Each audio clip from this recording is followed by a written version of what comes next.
pessoal, aqui é o Capitel. Você está no maior pré-ENEM do Brasil e nossa meta é aprovar o maior número de alunos este ano.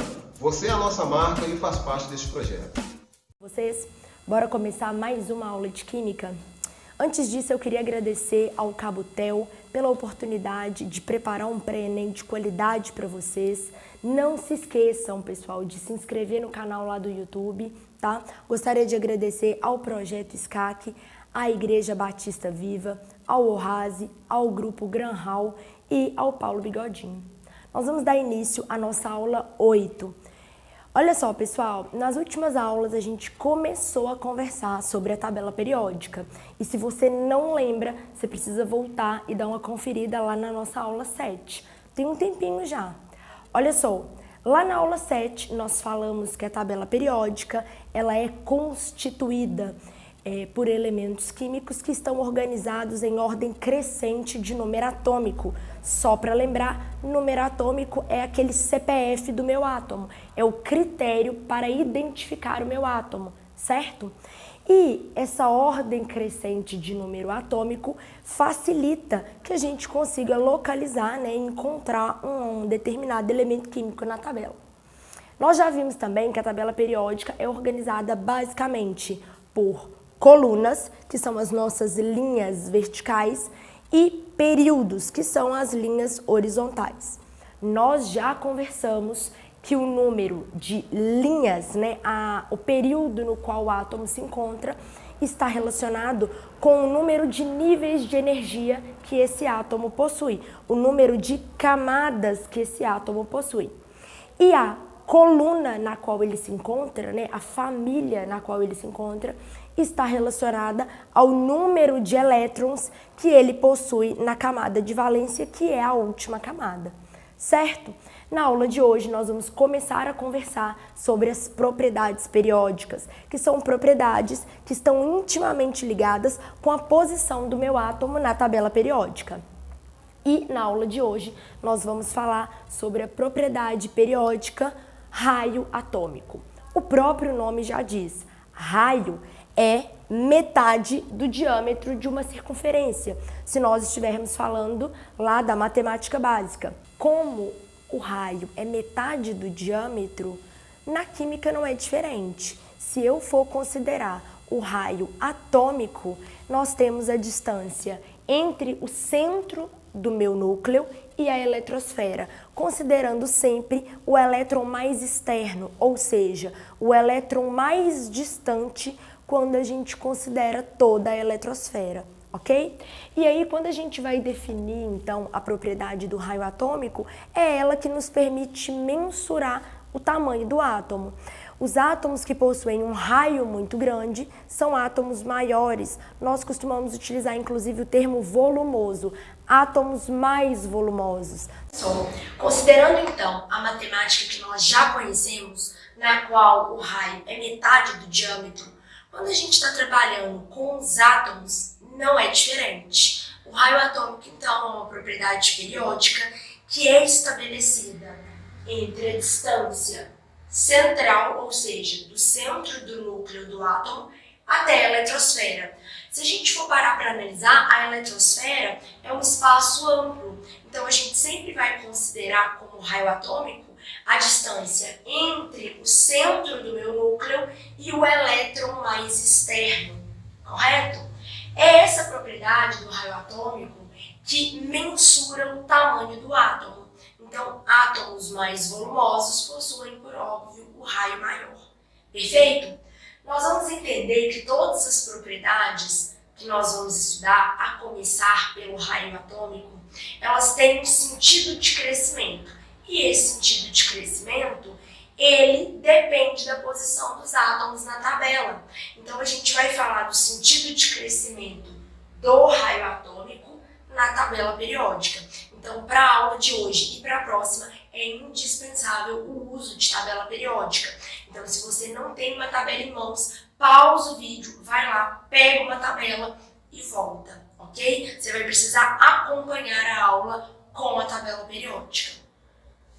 Bom, com relação então ao sentido de crescimento do raio atômico, a gente precisa sempre analisar por por dois pontos diferentes. O primeiro é a família e o segundo o período. Então, ao longo de uma mesma família, como é que o raio cresce? Ao longo de um mesmo período, como é que o raio cresce? É isso que a gente vai entender, ok? Vamos começar pela família, porque eu acho que é mais fácil entender, e aí depois a gente vai para o período. Lembrando, pessoal, que família, grupo ou coluna está relacionado às minhas linhas verticais. Então, na família, ou seja, átomos que estão na mesma coluna da tabela periódica, quanto maior o número de camadas, ou seja, quanto mais baixo o meu átomo estiver localizado, maior será o seu raio. Eu vou precisar que vocês se lembrem de que cada período, ou seja, cada linha horizontal, está associada ao número de camadas, certo? Então vamos olhar para esse exemplo aqui, ó. Eu tenho os indivíduos da família 1A, que é a primeira coluna lá da tabela periódica, e essa família ela é constituída por hidrogênio, lítio, sódio, potássio e uma série de outros átomos. Nós vamos comparar o raio atômico do hidrogênio e do potássio, lembrando, ambos na família 1A. Então, a gente vai olhar primeiro a localização dos átomos. O hidrogênio, ele é o primeiro da família 1A, ele está localizado no primeiro período. Isso significa que ele tem um nível de energia ou uma camada. Já o potássio está localizado no quarto período, ou seja, ele possui 4 camadas. Pessoal, analisando aí de maneira bem lógica, qual dos dois átomos espera-se que seja maior? O potássio, porque ele possui mais camadas, certo? Com isso, a gente pode estabelecer uma tendência geral de crescimento na família. Comparando, então, dois átomos de uma mesma família, aquele que estiver mais abaixo, ele vai ter um número de períodos maior, ou seja, ele vai ter mais camadas. Consequentemente, ele será maior, ok? Então, comparando aqui que o potássio é maior do que o hidrogênio. Agora nós vamos comparar, e essa setinha também, pessoal, é uma setinha muito utilizada para que a gente identifique o sentido de crescimento, tá? Então, como é que o raio atômico cresce na família? De cima para baixo. Quanto mais embaixo ele tiver, maior é o meu elemento químico. Com relação agora aos períodos, ou seja, ao longo de um mesmo período, qual vai ser o maior átomo? A gente precisa primeiro entender que se eu tiver elementos em um mesmo período, eles vão ter o mesmo número de camadas. Então, eu vou ter que analisar o número atômico, certo? Vejam só o exemplo que eu coloquei para vocês aqui. Eu vou comparar o átomo de sódio, que está localizado no lado da tabela, com o átomo de cloro, que está localizado na 7A da tabela. E nós vamos verificar quem é maior, considerando que ambos os átomos encontram-se na mesma linha, ou seja, no mesmo período. Se eles estão no terceiro período, os dois átomos têm 3 camadas. E aí? E aí que a gente vai ter que analisar o número atômico. O átomo de sódio, ele tem 11 de número atômico. Para você que não está lembrado, o número atômico é o número de prótons do meu átomo. E ele é usado para identificar e localizar o meu átomo na tabela. Então, num elemento neutro, eu tenho 11 prótons e 11 elétrons. Nesse caso aqui, a distribuição, entre as minhas cargas positivas e negativas é igual, porque eu não tenho carga, eu estou considerando um elemento lá da tabela periódica. E a gente vai ter que falar sobre as forças atrativas. Entendam, o próton é positivo, o elétron é negativo. Cargas opostas se atraem. Então, existe uma força atrativa entre os prótons e elétrons. Imagine, é como se os prótons que estão localizados aqui no núcleo, eles puxassem os elétrons para perto de si. E essa força atrativa, ela vai ser diferente quando os números atômicos são diferentes. Por quê? Força depende de carga. Lá na física, se vocês não viram, vocês terão a oportunidade de ver que as forças atrativas, elas dependem da carga dos compostos envolvidos e dependem também da distância. Então, nesse caso aqui, quanto maior a carga, maior a força atrativa, certo? Então, eu quero que vocês associem essa comparação, de forças atrativas como se fosse um cabo de guerra, tá? Eu tenho 11 prótons puxando 11 elétrons. E aqui, no caso do cloro, que tem número atômico 17, eu tenho 17 prótons puxando 17 elétrons. E o que vai acontecer? Essa força atrativa aqui, ela é maior. Entenda, eu tenho, entre aspas, ok, pessoal? Só para vocês entenderem. Eu tenho aqui um núcleo mais forte, mais poderoso, com mais carga. Então, esse núcleo aqui, ele vai puxar com mais vigor os elétrons para próximo de si. Como consequência, se ele está puxando os elétrons para próximo de si, o raio atômico vai ser menor. Então, qual é a relação que nós podemos estabelecer? Quanto maior o número atômico, maior vai ser a força atrativa eletronúcleo. E quanto maior é a força, menor vai ser o raio. Por quê? Porque o meu núcleo está chamando, está atraindo fortemente os elétrons, diminuindo a distância entre as camadas. Porque lembrando, ao longo de um mesmo período, aqui tem 3 camadas e aqui tem 3 camadas. Então, o número de camadas não é mais um critério de desempate, como era aqui na família. O critério de desempate agora vai ser essa força atrativa comparada a essa. Quanto maior a força atrativa, menor vai ser essa distância aqui, entre as camadas, certo? As camadas aqui são 3, mas elas vão estar mais juntinhas. Aqui são 3, mas elas vão estar um pouco mais afastadas, porque a força atrativa aqui é menor. E com isso a gente pode estabelecer uma outra setinha. No período, o sentido de crescimento do meu raio, ele vai ser sempre da direita para a esquerda. Então vamos estabelecer aqui um sentido de crescimento geral do meu átomo. Olha só, eu já estabeleci o sentido da direita para a esquerda e já estabeleci o sentido de cima para baixo. Então, como que o raio atômico cresce? Nessa direção.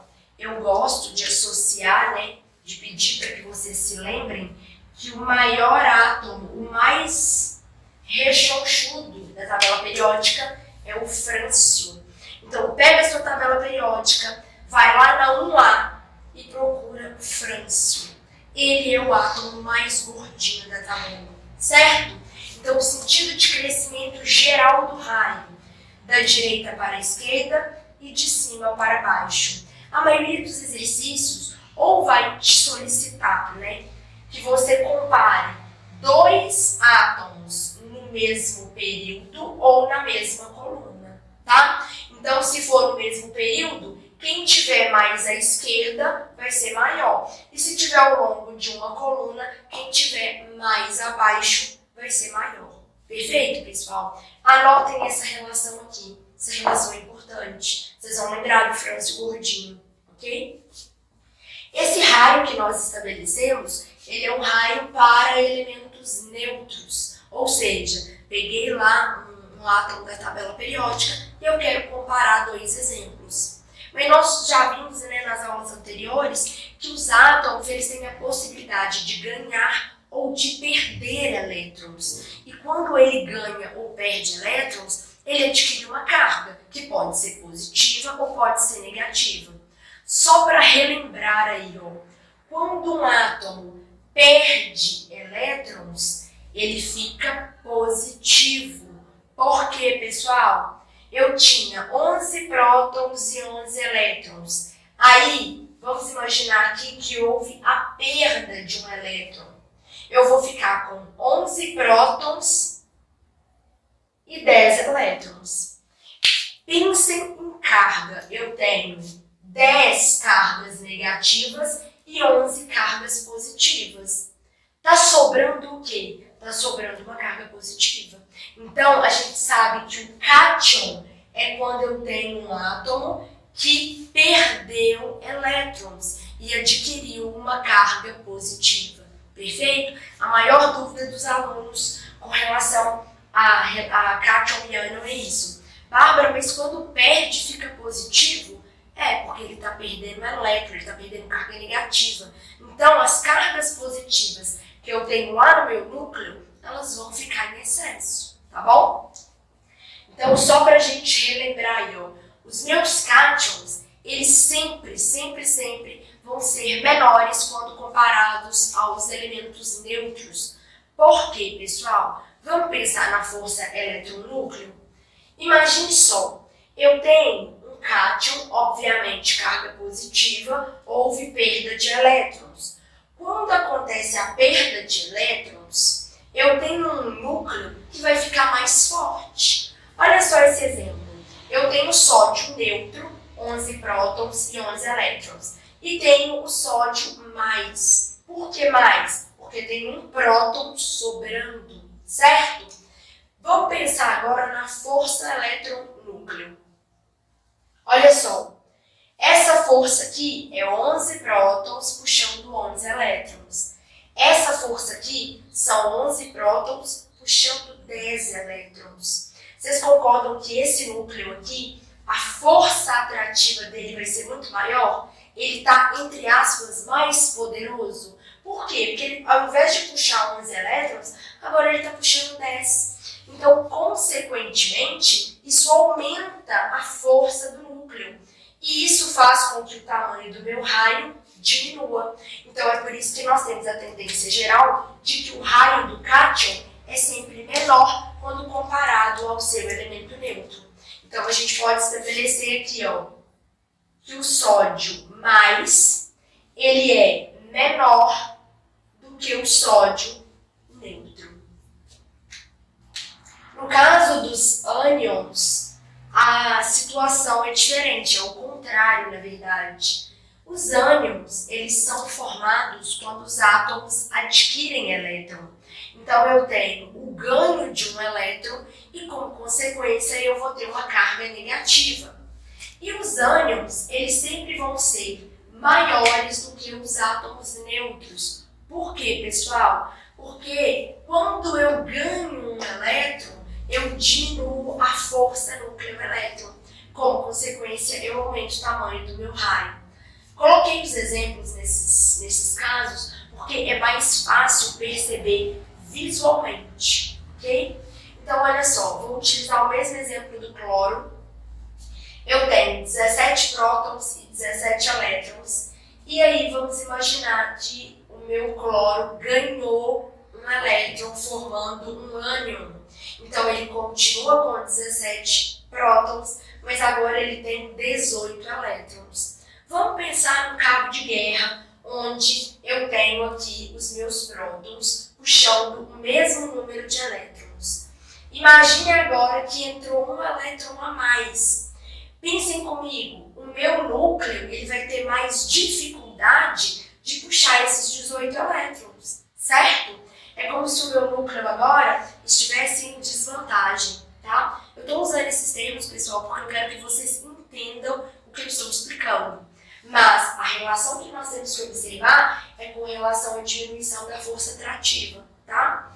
Então, como eu tenho 17 prótons para 18 elétrons, a força atrativa núcleo-elétron é menor. Ou seja, o núcleo ele puxa de maneira mais branda esses elétrons e, como consequência, ocorre um aumento no tamanho do meu átomo.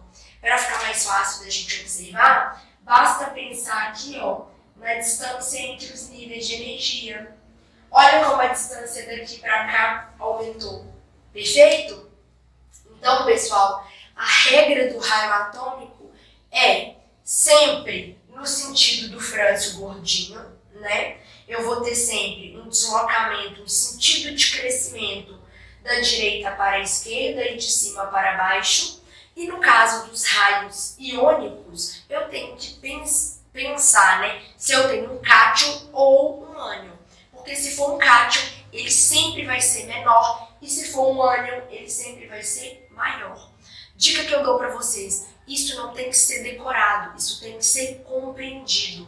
Eu preciso compreender que, no caso do meu ânion, se eu tenho um átomo que ganhou um elétron, o meu núcleo vai ter mais dificuldade para puxar todos esses elétrons.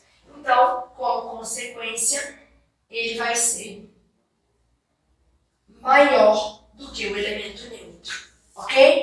Então, nós definimos aí as principais características do raio atômico, e aí na próxima aula nós vamos falar sobre a propriedade eletronegatividade, afinidade eletrônica e eletropositividade. E aí no final a gente vai fazer um resumão sobre essas propriedades, ok? E por que essas propriedades são importantes? Porque quando eu entendo essas propriedades, eu consigo compreender a tendência dos meus materiais e isso vai nos ajudar lá em ligações químicas. Perfeito? Pessoal, espero que vocês tenham gostado. Utilizem lá o Telegram para mandar as dúvidas. Vou disponibilizar depois para vocês uma listinha de atividades para vocês treinarem aí essas propriedades periódicas, ok? E qualquer dúvida estou à disposição. Fiquem com Deus e até a aula 9.